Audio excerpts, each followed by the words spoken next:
have big horror dreams but a tiny indie budget? Most filmmakers give up. Farnaz Sami? She got creative.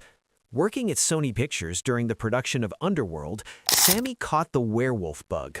But she didn't want to make another action-heavy creature feature. She wanted something different, psychological, suspenseful, terrifying. There was just one problem. She didn't have a Hollywood budget. She had almost nothing. So she did what any resourceful filmmaker would do. She rewrote the entire thing to match her bank account. Picture this. You've written a crucial alleyway chase scene. Shoot day arrives, but the police won't cooperate, permits fall through, and you've got nowhere to film. Most directors would cut the scene entirely. Not Sami. She remembered something. Unused stock footage from major movies like Spider-Man. Footage that was just sitting there. She grabbed it, integrated it seamlessly into Blood Moon, and nobody watching would ever know the difference. Problem solved. Budget saved, scene stays. Then there's the werewolf itself. CGI? Too expensive. So Sami called up a legend, special effects master Howard Berger, and borrowed a costume. The catch?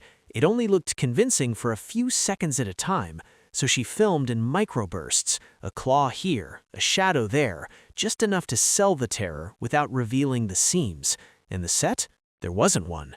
Her team found a warehouse and built an entire prison facility from scratch in one weekend. 2 days, hammer, nails, in pure determination. Here's where connections matter. Remember that college internship Sami did at The Bold and the Beautiful?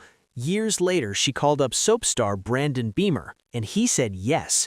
She recruited Gil Darnell, a previous collaborator, and the cinematographer, Don E. Fauntleroy from Jeepers Creepers, convinced by Sami's student films alone.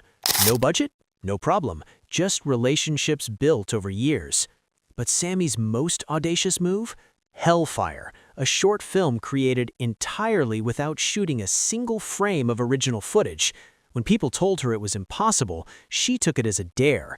350 stock footage shots, 2 voiceover performances, 1 cohesive story about a radio DJ in a supernatural entity. The secret? Her editing philosophy, honed as a teenager on flatbeds in Germany. Editing doesn't just enhance a film, it makes or breaks it. Master the edit, and you can make anything work. So, what's next for Sami? She's pivoting from horror to heavy drama. The Kid Behind the Iron Door is a Farsi language war film set during the Iran-Iraq conflict, following a grieving Durrell's journey. And she's not stopping there. She's adapting it into an action feature she describes as Taken meets The Professional. Oh, and Blood Moon? She's turning it into a TV series, expanding that werewolf universe she built on a shoestring. Sami's advice for aspiring filmmakers, especially women in action and horror: develop thick skin, expect rejections, but never ever quit. Because constraint isn't the enemy of creativity. Sometimes it's exactly what forces you to become great. When you can't afford the perfect location, the expensive effects, or the big-name actors, that's when you learn to really make movies. That's when you become Farnaz Sami. Want to see more stories of filmmakers who refuse to quit? Hit subscribe.